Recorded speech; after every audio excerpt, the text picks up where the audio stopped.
Hello મિત્રો, જિગીસા કિચનમાં આપનું સ્વાગત છે। તો આજે આપણે ઘઉંના લોટની મસાલા પૂરી બનાવીશું। તો એના માટે મેં ઘઉંનો ઝીણો લોટ રોટલીનો જે આવે છે એ લઈ લીધો છે। હવે આપણે એની અંદર ધાણા એડ કરીશું કટિંગ કરેલા। હવે એની અંદર આપણે મેથી કટિંગ કરેલી 1 વાટકી મેં મેથી લીધી છે એ એડ કરીશું।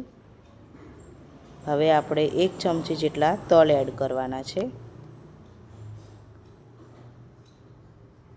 હવે આપણે અડધી ચમચી જેટલો અજમો લેવાનો છે, એને હાથેથી મસળીને લેવાનો છે જેથી એનો ટેસ્ટ ખૂબ સારો આવે।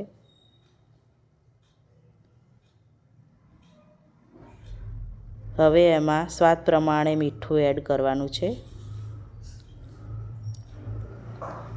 1 ચમચી ધાણા પાવડર એડ કરવાનો છે।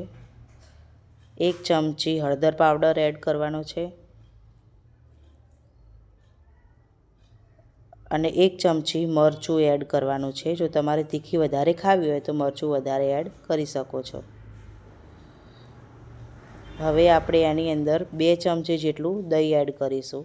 આનાથી પૂરીમાં ટેસ્ટ ખૂબ જ સારો આવશે અને ખાવાની ખૂબ મજા આવશે। અને હવે આપણે એની અંદર 2 ચમચી જેટલું તેલ એડ કરીશું।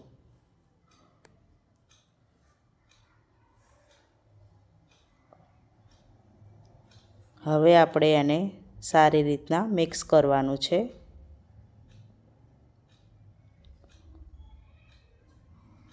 તો મિત્રો, આ પૂરી ખાવાની ખૂબ જ મજા આવે છે। આને ચા સાથે ખાવાની ખૂબ મજા આવે છે। હવે આપણે એને પાણી નાખીને લોટ બાંધી દેશું।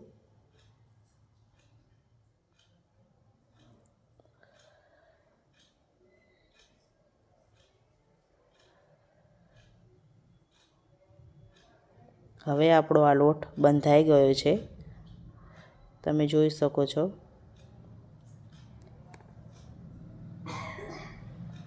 હવે આપણે તેલ નાખીને એને લોટને થોડો કેળવી લેવાનો છે।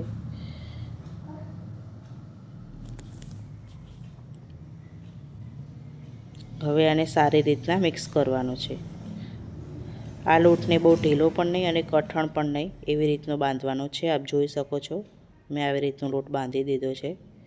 હવે એને ઢાંકીને 10 મિનિટ સુધી રેસ્ટ આપીશું। હવે મેં તેલ ગરમ કરવા મૂકી દીધેલું છે। તેલ ગરમ થઈ પણ ગયું છે અને હવે આપણે આ લોટને 10 મિનિટ થઈ ગયો છે। હવે આપણે એના નાના નાના ગુલ્લા વાળીશું।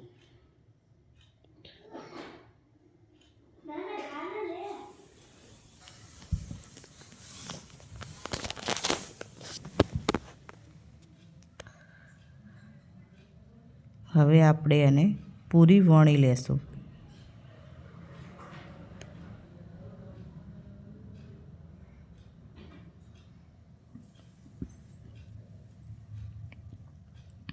આ પૂરી બહુ જાડી પણ નહીં અને પતલી પણ નહીં, એવી રીતની મીડિયમ થીક વણવાની છે।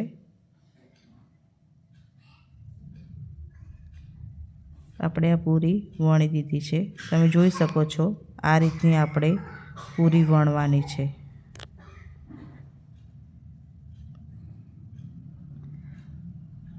હવે મેં તેલ ગરમ કરવા મૂક્યું છે, તેલ આવી ગયું છે। હવે આપણે એની અંદર પૂરી એડ કરીને આપણી આ પૂરી તળાઈ ગઈ છે। એમ કરીને આપણે વારાફરતી બધી એક એક કરીને પૂરી તળી લેવાની છે।